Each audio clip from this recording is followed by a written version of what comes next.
Don't come for Christmas. We'll pretend we don't know you. My daughter told me when I called her about plans for this year's Christmas party.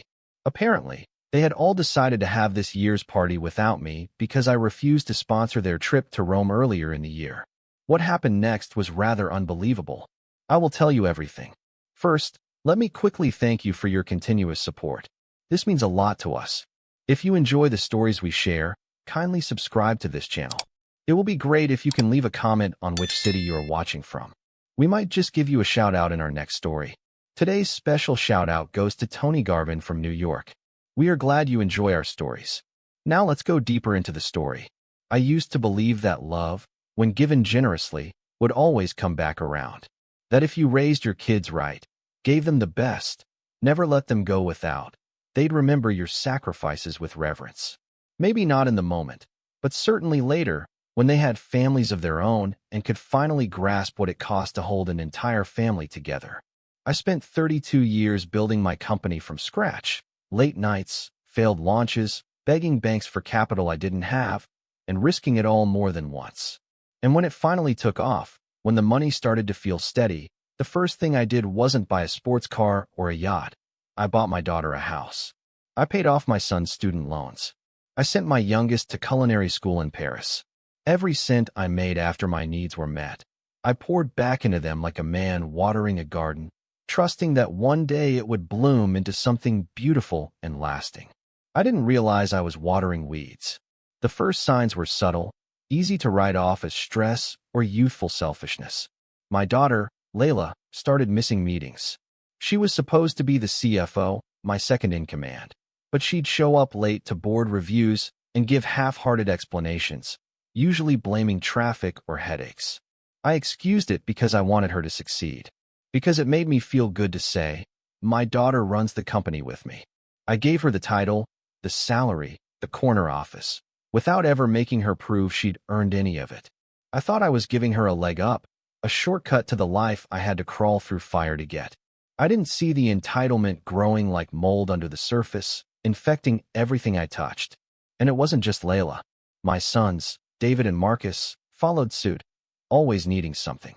Rent payments, loan cosigns, investments that went nowhere. I kept giving because that's what love does, right? Then came the Rome trip. It was Layla's idea, though I later found out the others had been in on it from the start. A family vacation, 10 days in Italy, luxury villas, wine tours, chauffeurs. They pitched it like it was about bonding, about making memories, but the budget they sent me looked more like the itinerary of a rock band. Over $30,000. I laughed when I saw the number, thinking it was a joke.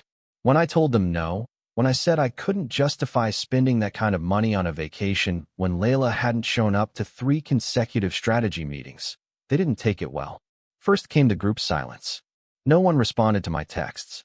Then came the guilt trips, the passive-aggressive comments about how I was changing and withholding joy.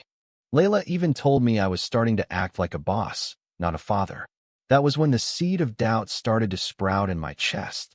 This aching question I couldn't shake. Was I only ever the money? Still, when December rolled around, I reached out like I always did. I asked about Christmas plans. In my head, I imagined us sitting around the fireplace in the old family house, the same one I'd renovated twice for them. Once to add a nursery when Marcus had his first baby, and again when Layla said she needed a bigger kitchen to entertain. I pictured myself carving the roast, handing out gifts, watching my grandchildren tear open wrapping paper while the adults sipped wine and laughed about childhood memories. I wanted that scene more than anything, because I still believed, somehow, we could return to it. That the family I built still existed beneath the cold silence of the past few months.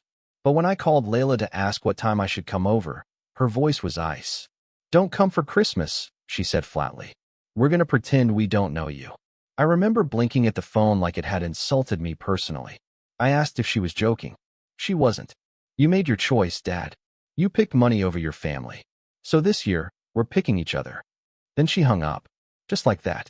For a long time, I just sat there, still holding the phone, the dial tone humming in my ear like some cruel taunt. I thought maybe she'd call back.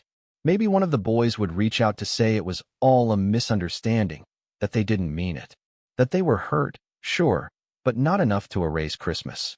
Not enough to uninvite me from the holiday I built with my own 2 hands. But the silence held, and I, stubborn old man that I am, still showed up. I bought gifts for each of them, even wrapped them myself, an engraved watch for David, a set of Japanese knives for Marcus, and for Layla, a limited edition leather briefcase she'd once admired in a magazine. I wore my best coat, combed my hair back, and drove to the house I paid for, telling myself it would all blow over the second they saw me. Family fights happen, but family forgives. What I didn't expect was the security guard standing at the driveway with a clipboard. "Sir, your name's not on the list," he said, not even making eye contact. "I'm their father," I told him. "This is my family's house." He didn't flinch. "Ma'am said not to let you in. You're not welcome here today." I laughed at first. Actually laughed. Thought he was messing with me. But then I saw Layla through the window, laughing with a glass of wine in hand, surrounded by her brothers, her husband, the grandkids. All smiling. All pretending. Like I'd died and no one bothered to bury me. I turned around, got back in my car, and drove away.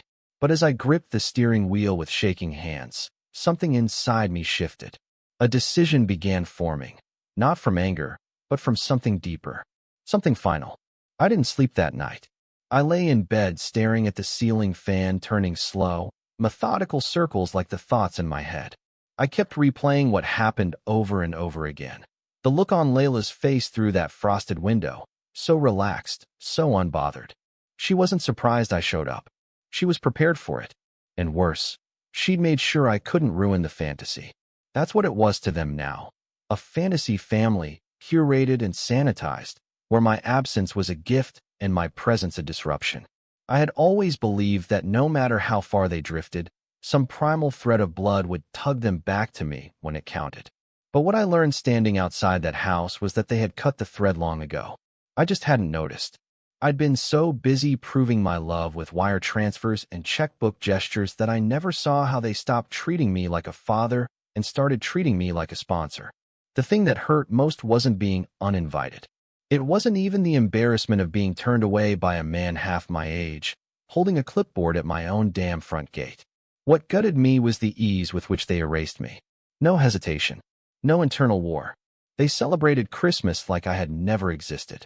Like the decades I spent breaking my back to give them everything they ever asked for were nothing more than background noise. And they were fine with that.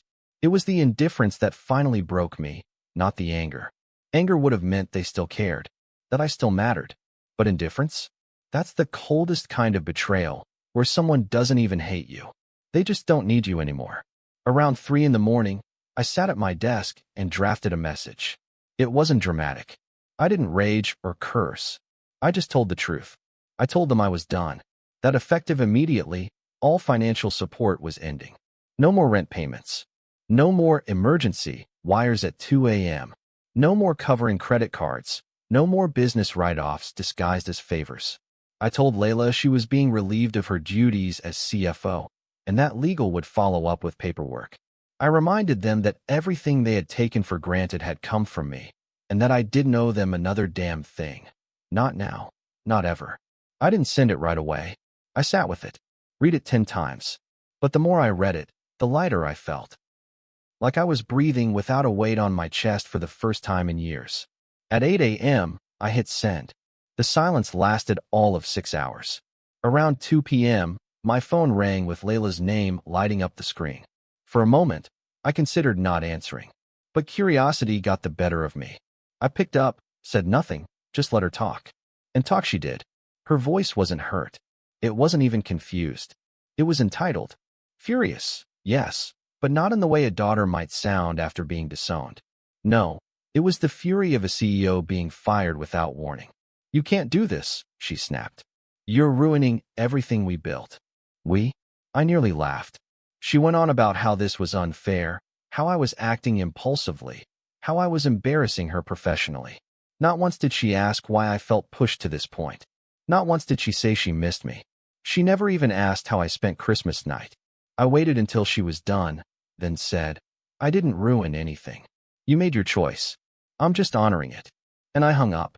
That night, I poured myself a scotch, sat on the back porch alone, and thought about how long I had ignored the signs. How many holidays I let them treat me like a guest at my own table. How many birthdays I funded but wasn't invited to. The truth was, I had been uninvited for years. They just finally said it out loud this time. And as much as it hurt, there was a strange peace in knowing the game was over. I didn't have to keep auditioning for a role I was born into. I didn't have to keep buying a seat at a table that was supposed to be mine by right. I started making plans that week. Not revenge, just reinvention. I transferred control of the company to my COO, someone who had worked alongside me for nearly 20 years and never once asked for more than he earned. I cashed out some investments, paid off every personal liability I still had, and began the process of detaching, financially, legally, emotionally. My therapist called it grieving the living. And that's exactly what it felt like. A funeral with no casket. I didn't cry, but I mourned in my own quiet ways, deleting their contact names from my phone, boxing up old photo albums, canceling the recurring bank transfers that had once been as routine as breathing. 2 weeks later, I booked a solo trip. Italy, ironically. The same place they'd begged me to fund just months earlier. I wasn't going to the same cities. They wanted Rome. I chose the Amalfi Coast. Peaceful, quiet, with nothing but cliffs and ocean and silence. I needed distance, not just miles, but meaning. I needed to see what it felt like to do something for myself, without an ounce of guilt or explanation. And as I walked those sunlit streets, tasted wine with strangers, watched the Mediterranean glow under the moon, I felt something shift in me. Something I hadn't felt in decades. I felt free. And for the first time since I stood outside that locked gate on Christmas morning, I smiled. I don't think they believed me at first. Maybe they thought it was a tantrum, that I was bluffing. A power play to guilt them into calling, apologizing, begging. They had gotten so used to my forgiveness being automatic, like gravity or daylight, always there, unquestioned, that they couldn't imagine a version of me that meant what he said. But they were wrong, because something inside me had shifted permanently. It wasn't anger. It was clarity, a kind of awakening I hadn't known I was capable of until I stood on the outside of my own family's holiday, treated like a trespasser. That moment was a mirror, and what I saw staring back wasn't a father. They had long since stopped seeing me that way. It was a bank account, a well to draw from, a resource to exploit. And when I closed the well, they didn't grieve the man. They panicked over the money. That told me everything I needed to know. The voicemail came 3 days after I sent the message. Layla's voice, clipped and brittle, trying to mask desperation with righteousness. "You're acting irrational," she said. "Punishing us like we're children.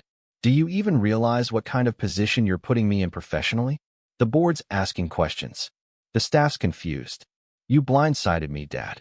That last part nearly made me laugh. Blindsided? She had orchestrated my exclusion from Christmas like it was a PR stunt. And now she wanted to cry foul because I didn't give her a courtesy memo before taking back what was mine. She didn't call to mend things. She called to manage optics. That's what she'd become. Someone who viewed every relationship through the lens of risk and reward. And now that I had become a liability, she was scrambling to contain the fallout. I didn't call her back. Not because I was trying to hurt her, but because I finally realized that answering her meant returning to a dynamic I had outgrown. Every conversation with her felt like a negotiation, like I had to prove my value just to be heard. And I was tired. Tired of performing. Tired of earning the love that should have come freely. So I did what I'd never done before. I let the silence stand. And when the emails started pouring in, from David, from Marcus, even from their spouses, I ignored those too. Each message followed the same formula. Fake concern, layered guilt, and a veiled ask hidden somewhere between the lines. "We miss you, Dad. But also, we're 2 months behind on rent. We were wrong to shut you out. But we could really use help with the kids' tuition." None of them said what mattered. None of them said, "I'm sorry I hurt you." A week later, I made it official. My attorney filed the paperwork to remove Layla from her executive role. I didn't do it publicly. I wasn't trying to humiliate her. But I made sure it was final. No advisory role. No severance. No loophole. I replaced her with my director of finance, a woman named Grace who had been with the company for nearly 15 years and had earned every promotion she ever received. Grace cried when I offered her the position. Not because she needed the money, but because someone had finally seen her. That moment meant more to me than anything my children had done in the past decade. It reminded me that loyalty still existed in this world. You just had to stop looking for it in the wrong places. The shift at the company didn't go unnoticed. People started approaching me in quiet moments, offering hesitant support. I always wondered why she was in that role, one manager said. She didn't respect anyone who wasn't you. Another admitted they stayed quiet because they didn't want to lose their job, but they saw the toxicity growing and didn't know how to bring it up. I couldn't blame them. I had protected her, shielded her from consequence, enabled her behavior because I was more invested in the idea of family than the reality of who my daughter had become. That was my mistake, but now I was fixing it. Meanwhile, the personal fallout continued. My sister called me out of the blue, someone I hadn't spoken to in years, claiming she wanted to mediate. But within minutes, it became clear she'd been coached. "They're your children," she reminded me. "You can't just cut them off." I asked her a simple question. If they were strangers who treated me this way, would you tell me to keep them around? She paused, then changed the subject. That was answer enough. Even the people who claimed to care couldn't separate love from obligation. But I was learning, painfully but surely. The loneliness was worst at night. Not because I missed them, but because habits die hard. I'd still catch myself wondering what they were doing, if they were talking about me, if they felt anything close to the ache I carried. But then I'd remember how quickly they replaced me, how easily they celebrated without me. That memory steadied me. It reminded me that this wasn't cruelty, it was survival. I was finally choosing myself. And with each passing day, I felt less like the villain and more like the man I used to be. Before fatherhood became synonymous with sacrifice, before love was reduced to transactions and silence. One morning, I got a call from Grace, now acting CFO, saying she wanted to update me on the company's financial health. We met at a quiet cafe. She brought spreadsheets, forecasts, all the usual. But what struck me wasn't the numbers. It was the way she spoke. Clear, confident, prepared. She wasn't there because she was my daughter. She was there because she was damn good at her job. I thanked her sincerely, and before she left, she turned to me and said, "I know this probably cost you more than you're letting on. But just know, from someone who watched it all unfold, you did the right thing." That moment stayed with me. It was the first time in months someone acknowledged the weight of what I'd done, not as a betrayal, but as a boundary. Not as abandonment, but as an act of self-respect. And for the first time in a long time, I didn't feel like the bad guy. I felt like a man who had finally stopped bleeding for people who never intended to stop cutting. I didn't expect to fall in love again. That wasn't in the plan. After the fallout with my children, I figured the rest of my life would be quiet, comfortable, maybe even content, but not romantic. I had made peace with that. After all, who would want to step into the mess of my past? Who would want to take on a man with adult children who'd publicly disowned him? A man who spent most of his life working himself to the bone and forgot how to enjoy simple pleasures. I assumed that part of my life was over. But life has a way of surprising you when you stop pretending to be someone else. When you stop giving away pieces of yourself to people who only want the benefits of your presence, not the burden of your truth. It was in that stillness, after the storm, after the emails and voicemails and drama had quieted down, that I met her. Her name was Mariana. I met her at a wine tasting on the Amalfi Coast, of all places.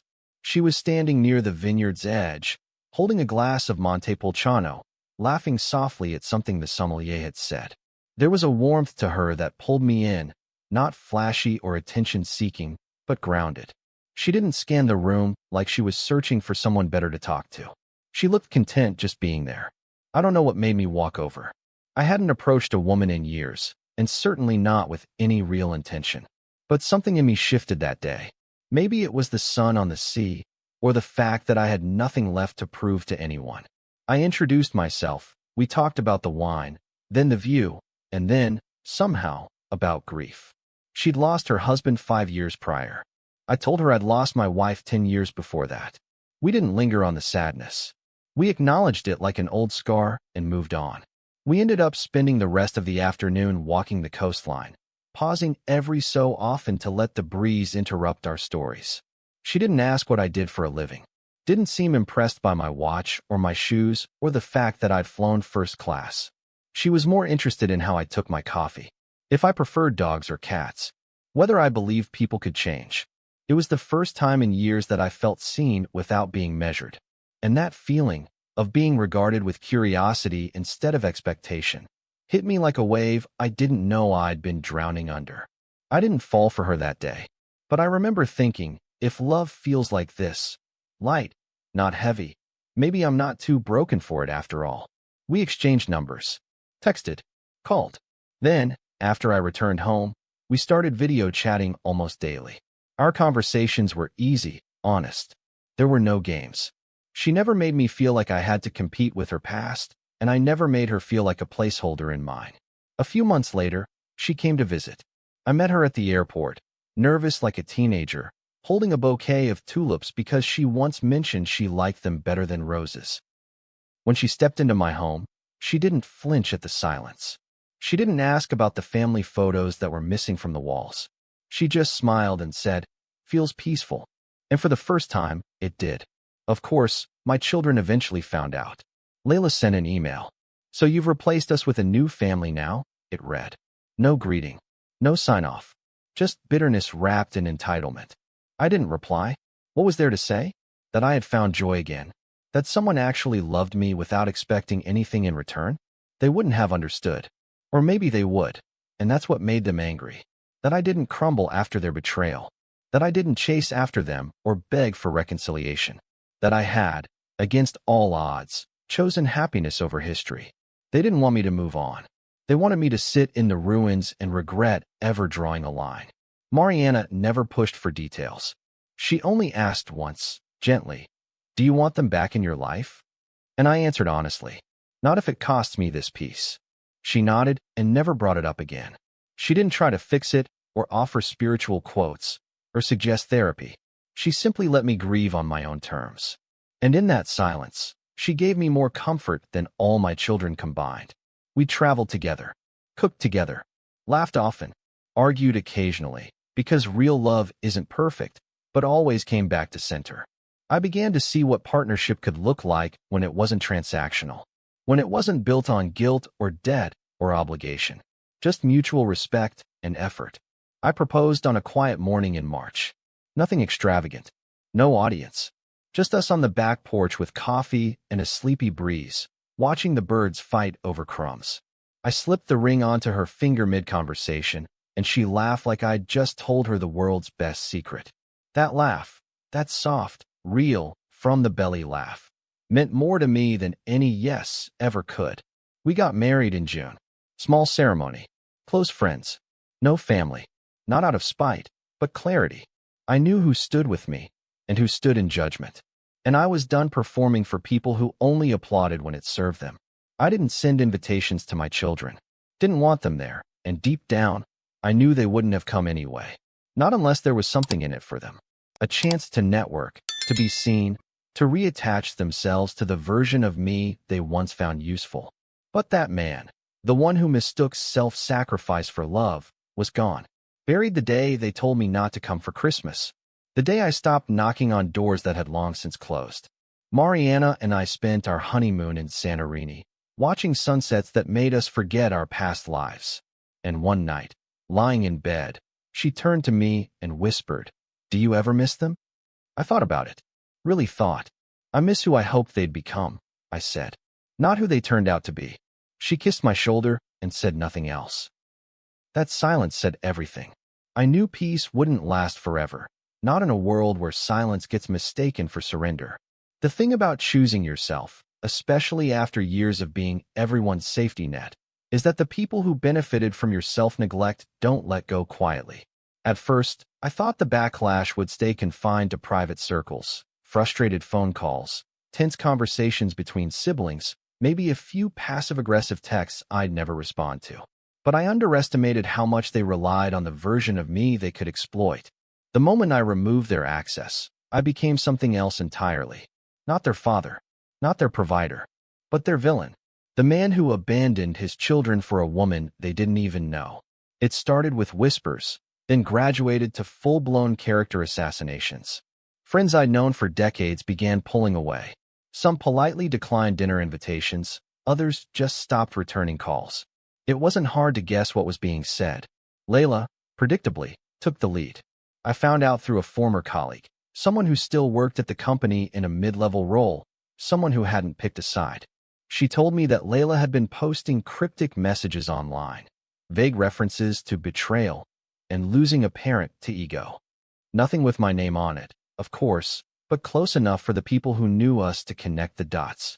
She painted herself as the loyal daughter ousted from the empire she helped build, all because she dared to set boundaries. The irony would have been funny if it wasn't so pathetic. Boundaries? That girl hadn't respected a single one of mine since she turned 21. But truth doesn't trend. Drama does. And people love a story where the rich old man loses his mind and his family. It makes them feel better about their own messes. So I let them talk. Let them spin their little narratives while I focused on my life. The real one, not the fantasy they'd constructed in group chats and wine-fueled brunches. But the worst was yet to come. About 2 months after my wedding, I got served with papers. Layla was suing the company, my company, for wrongful termination and emotional damages. Claimed her removal was retaliatory, that it cost her future income and damaged her reputation. When I read the filing, my jaw clenched so tight I thought I might crack a molar. Not because I was scared. I knew she had no case. Her performance record alone was a lawsuit waiting to happen, and my legal team had a thick file of missed meetings, botched budgets, and internal complaints to bury her credibility 6 feet under. No, I clenched my jaw because she didn't even hesitate.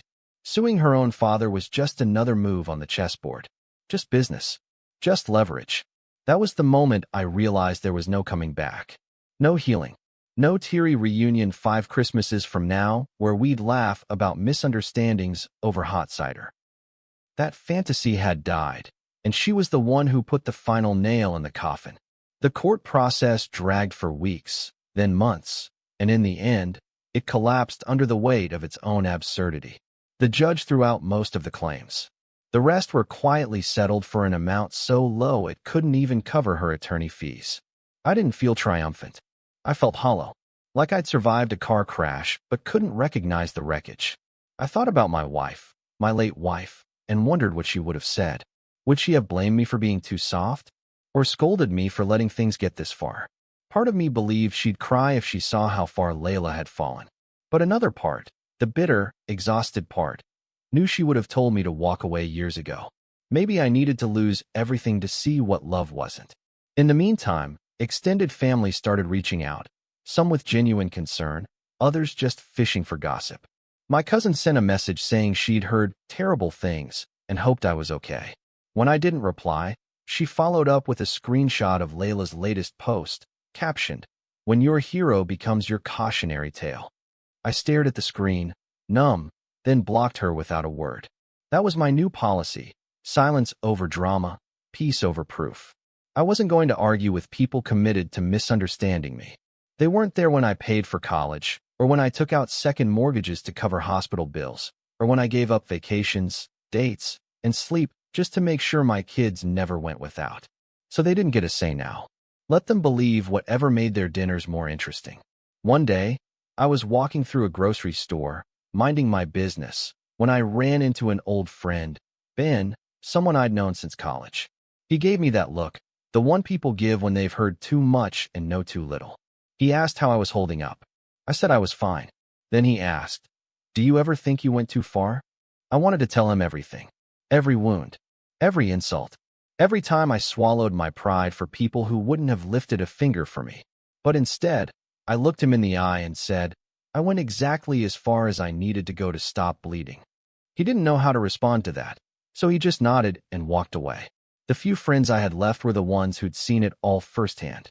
People who had watched me bend over backwards for a family that saw me as little more than a resource. One of them, Regina, invited Mariana and me over for dinner. As we sat around the table, sipping wine and laughing about old stories, she leaned in and said, "I don't know how you kept it together all those years. You gave them everything, and they still wanted more." I shrugged. They didn't want me. They wanted access. Mariana reached over and took my hand under the table. That small gesture meant more to me than 1,000 apologies from people who would never mean them. The fallout wasn't just emotional. There were financial ripples, too. Investors wanted explanations. Business partners asked polite but pointed questions. Is your daughter still involved? What's the family dynamic these days? I answered honestly. No, she wasn't involved. No, we weren't close. Yes, I understood if that made them uncomfortable. But surprisingly, most of them respected my candor. A few even shared their own stories. Tales of children turned bitter, of divorces turned ugly, of the painful price of success. That was the hidden cost they never put in the brochures, that the more you give, the more people forget it was ever a gift. I stopped trying to reclaim my reputation. I didn't need to. I knew who I was. And the people who mattered did, too. Let the rest talk. It's strange, the kind of clarity that comes with time. At first, it felt like grief, a slow, aching sort of pain that lived in the background of every day, whispering what-ifs, and could-have-beens like a broken lullaby. I would sit on the back porch some mornings, coffee in hand, and wonder what might have happened if I had just said yes to that Rome trip. Would they have still cut me off? Would Christmas have gone differently? But the more distance I gained, the more I realized those questions weren't about the past. They were about control, about me trying to rewrite a story that had already been written in permanent ink. Because the truth is, if your love is only accepted when it comes with a price tag, then it was never really love in the first place. And once you see that clearly, it becomes impossible to unsee it. I don't hate my children. That's the part most people get wrong when I tell them the story. They assume I'm angry or bitter or out for revenge. But I'm not. I love them, in the same way you love the house you grew up in, even if it's been torn down, even if it no longer exists. I carry memories of their laughter, of scraped knees and bedtime stories, of dance recitals and graduation caps tossed into the air. Those moments are still mine. No amount of betrayal can take them away. But love, real love, requires truth. And the truth is, they are not who I hoped they'd be. They are not people I would choose if we weren't bound by blood. And that, more than anything, is the grief I've had to learn to live with. Our house, mine and Mariana's, is quiet now, but not lonely. There's a difference. We play jazz on Sunday mornings. We take walks in the park without needing to speak. Sometimes we cook together, chopping vegetables in silence, exchanging glances that say more than words ever could. There's no tension, no eggshells, no sense of obligation, just presence, just peace. On Christmas, we light a fire, open a bottle of wine, and exchange small, meaningful gifts. No crowd, no chaos, just the two of us. And it feels more like family than anything I ever forced before. I used to think love was sacrifice, that if you gave enough, forgave enough, been enough, eventually it would be reciprocated. But now I know better. Love is not endurance. Love is not martyrdom. Love is choosing each other, again and again, even when you don't have to. Occasionally, I hear about my children. A friend will mention seeing them at a fundraiser. A former employee will let slip that David moved cities or that Layla tried to start her own consulting firm. I listen politely, then move on. I don't dig. I don't ask for more. It's not that I don't care. It's that I care differently now. From a distance. Without attachment. Without expectation. I hope they're well. I hope they've grown. But I no longer need to know. I no longer need their approval to feel whole. That's the gift time has given me.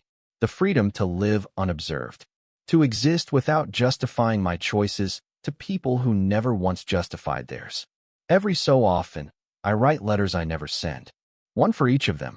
I keep them in a drawer by my desk. In them, I say the things I'll never say out loud.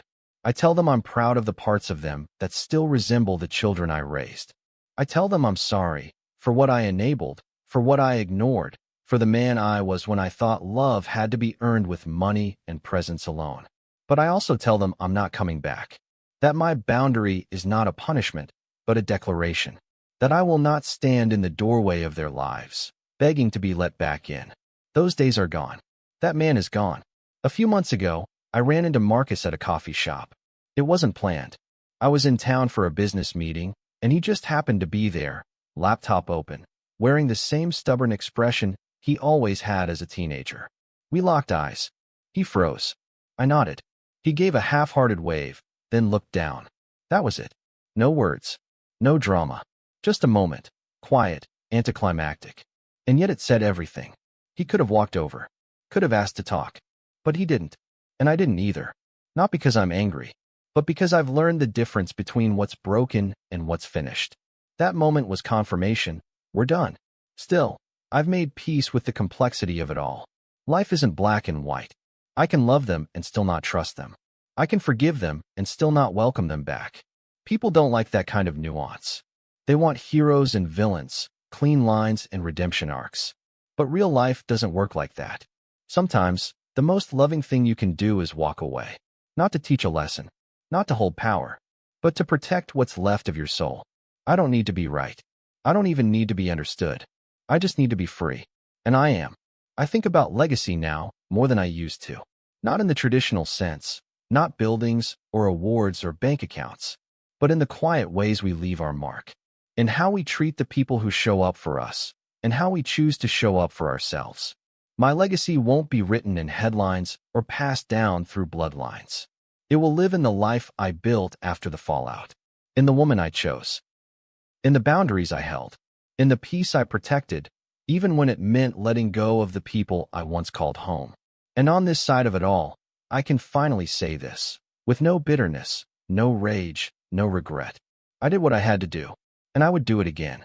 Have you ever had to walk away from family to protect your peace? Sometimes, the hardest boundaries are the ones we set with the people closest to us. If this story resonated with you, share your thoughts in the comments. What would you have done? And don't forget to like and subscribe for more true stories that dig deep into family, betrayal, and the courage to choose yourself. See you soon in the next one.